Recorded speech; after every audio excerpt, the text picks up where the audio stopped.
the design of planned attacks on buildings inside the U.S. and how operatives were directed to carry them out. That is valuable information for those of us who have the responsibility to protect the American people. He told us the operatives had been instructed to ensure that the explosives went off at a point that was high enough to prevent people trapped above from escaping. He gave us information that helped uncover Al-Qaeda cells' efforts to obtain biological weapons. This is Building 7, a 47-story skyscraper that fell on the afternoon of September 11th. The government says that fire brought it down. However, 1,500 architects and engineers concluded it was a controlled demolition. Over 6,000 of my fellow service members have given their lives. And thousands of my fellow first responders are dying. I'm not a conspiracy theorist. I'm a structural engineer. I'm a New York City correction officer. I'm an Air Force pilot. I'm a father who lost his son. We're Americans, and we deserve... I lost my husband. My son. My uncle. My nephew. September 11th, 2001. Most people don't know a third tower fell that day. The government says fire brought it down. The collapse of World Trade Center 7 was primarily due to fires. I, along with 1,400 other architects and engineers, have found the government's conclusion to be physically impossible. Impossible. We need the truth about what happened that day. Go to rememberbuilding7.org. Why it fell, why it matters, and what you can do.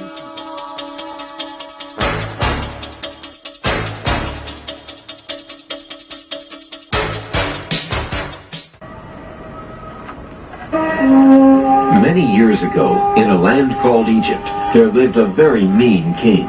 Egyptian kings were called pharaohs.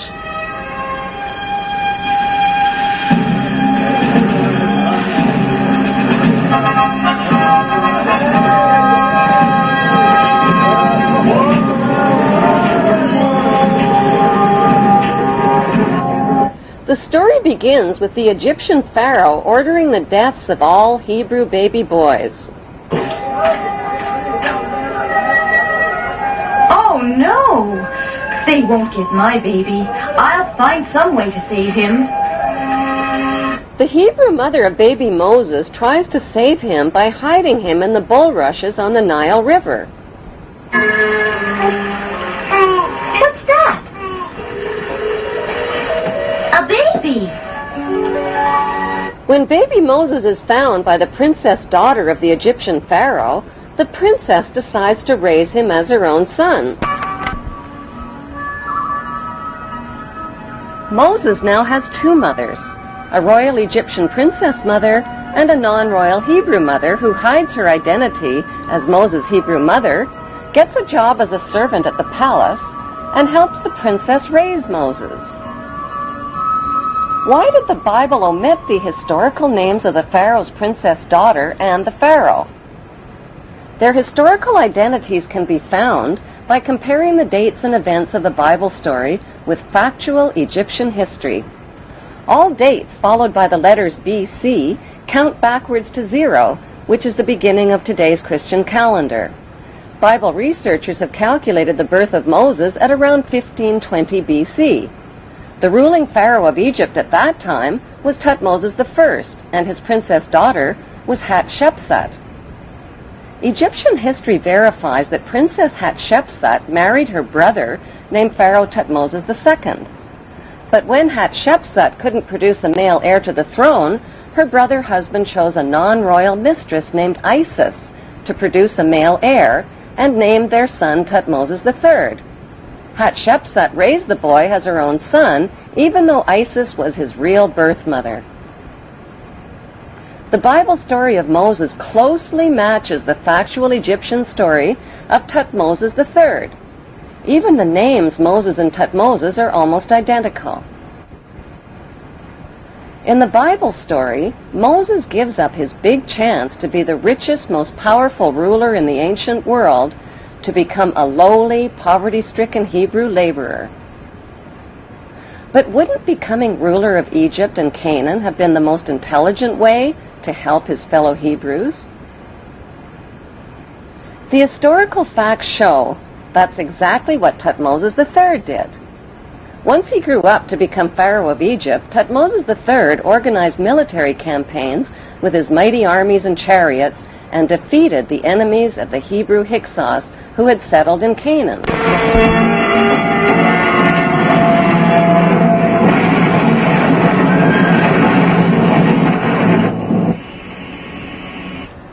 After his famous Battle of Megiddo in Canaan in 1479 BC, Thutmoses installed district governors in garrison cities throughout Canaan. Did Thutmoses choose his district governors from the 12 Hebrew tribes named in the Bible?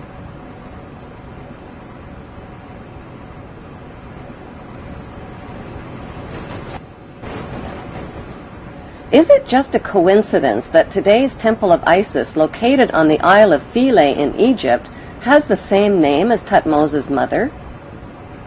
Some suggest that Thutmoses III built the original Temple of Isis to honor his Hebrew mother, who was named after the goddess Isis, and that the temple was later restored by the Ptolemy kings. An inscription inside the temple identifies Isis as the mistress queen of Egypt. Today, Thutmoses III is immortalized in stone in the corporate city-state of London, right next to his Egyptian obelisk honoring the pagan Egyptian god Amun.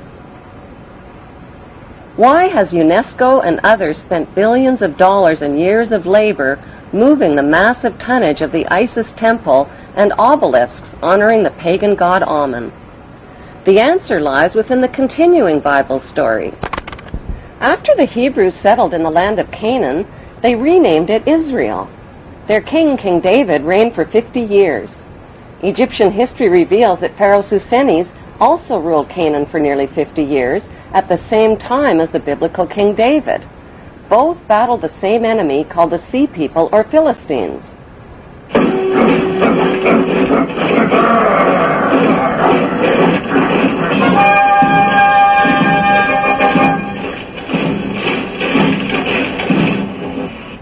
Both King David and Pharaoh Susenes had sons with almost identical names, Solomon and Simon. The name of biblical King David's son, Sol-Amon, means son for Saul, and O-M-O-N is an alternative spelling of Ammon. The name of Pharaoh Susenes' son, Si-Amon, means son of Ammon. Simon and Solomon reigned at exactly the same time and fought the same enemies in Canaan, called the Mitanni, the Hittites, and the Philistines. Pharaoh Simon's documented battle with the Philistines in Palestine and his capture of the Canaan city of Gezer clearly proves an ancient alliance between the Egyptians and the Hebrews.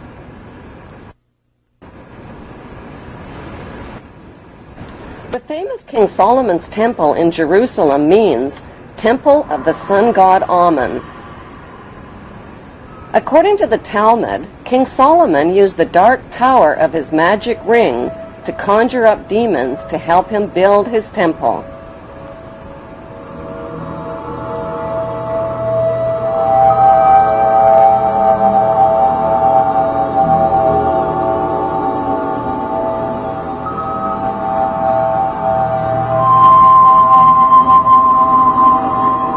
The temple became the center for sexual orgies, the worship of golden idols, and for animal and human sacrifices, including the sacrifice of infants and children.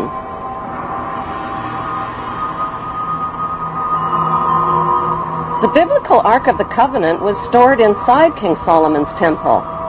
The Ark had 4 gold rings built into its 4 corners, each representing the 4 corners of the earth over which descendants of the biblical Abraham are destined to rule. Since archaeologists claim the biblical King Solomon was no more real than the evil wizard Saruman from the movie Lord of the Rings, who built King Solomon's temple?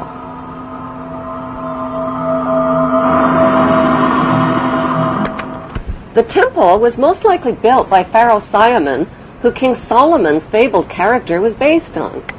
Today, all that remains of the temple is the Wailing Wall, where Israel's Jews still gather to worship in Jerusalem.